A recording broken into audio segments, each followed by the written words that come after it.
Tutorial po papaano po mag-print ng name sticker po and anong printer or materials po ang need. So, ito po yung tinutukoy nito nag-comment dito. Ito pong canvas wallet na may customized name. Sa video na to, malalaman natin kung paano to gagawin. Ang kailangan natin dito, isang canvas wallet, ang heat transfer vinyl or ang HTV.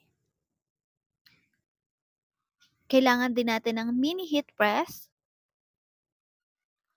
At syempre ang ating cutting machine, ang Cricut Explore Air 2, the cutting mat, and gumamit din ako dito ng weeding tool at ng heat pad. Matapos nating ihanda ang ating gagamitin, ang gagawin naman natin ay sukatin yung parte ng wallet kung saan ilalagay yung design para sakto lang yung laki ng text sa gagawin natin.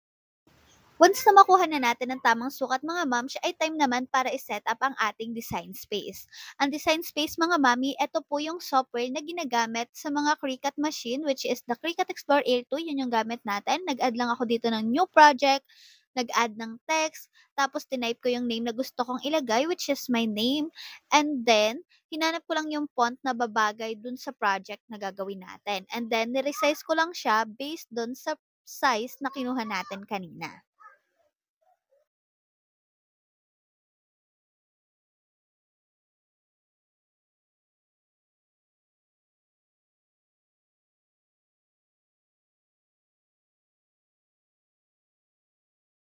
After design mga mami, ay time naman para ihanda natin ang ating heat transfer vinyl, which is itong HTV, ng HTV round.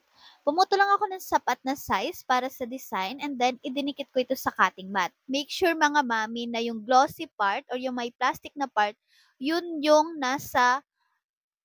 nakadikit dun sa cutting mat. And then, yun yung dapat na nasa ilalim. Pag ready na mga mami, isa lang natin to sa ating Cricut machine and then iset up lang natin yung mode o itong iniikot na to.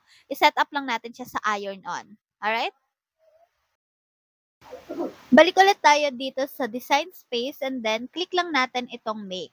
And then, papapiliin ko dito kung isi-save yung design or hindi. So, sa akin hindi ko na siya sinave and then pumili lang din ako ng matte which is ang pinili ko is itong for any material na 12 by 12 inches.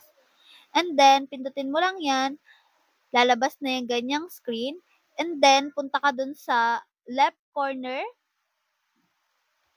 Ayan.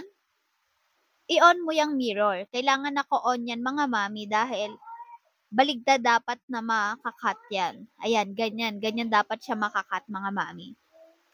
And then once done is click continue. And then, kapag naklik mo na yung continue, balik ka ulit sa cutting machine.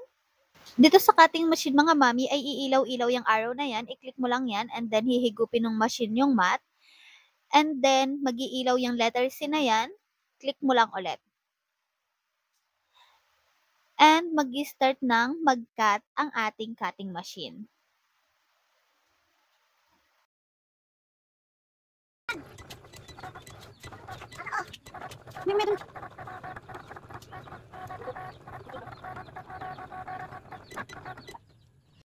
Kapag tapos na tumagat mga mami, ay iilaw ulit itong arrow dito sa right corner ng machine and then pindutin mo lang yung umiilaw na yon.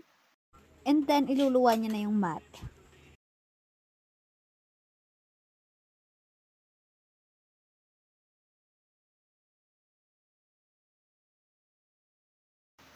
Dito sa video mga mami ay winiwid lang natin itong HTV. Ayan, tanggalin lang natin yung mga excess or yung mga part na hindi naman talaga kailangan.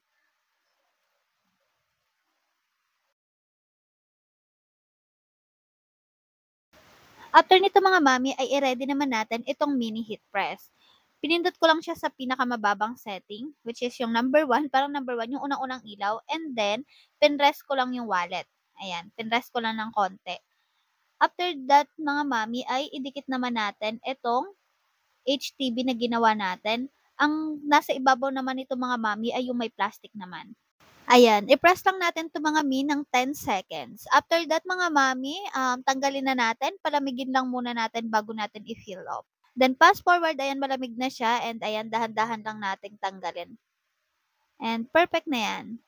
Ayan, tapos na ang ating project mga mami and salamat at umabot ka hanggang dito. Kung gusto mong malaman kung saan ko nabili yung mga gamit or kung magkano ito, ilalagay ko na lang ang link sa comment section. And kung gusto mo pa ng ganitong mga tutorials or Cricut projects, huwag kalimutan na mag-follow.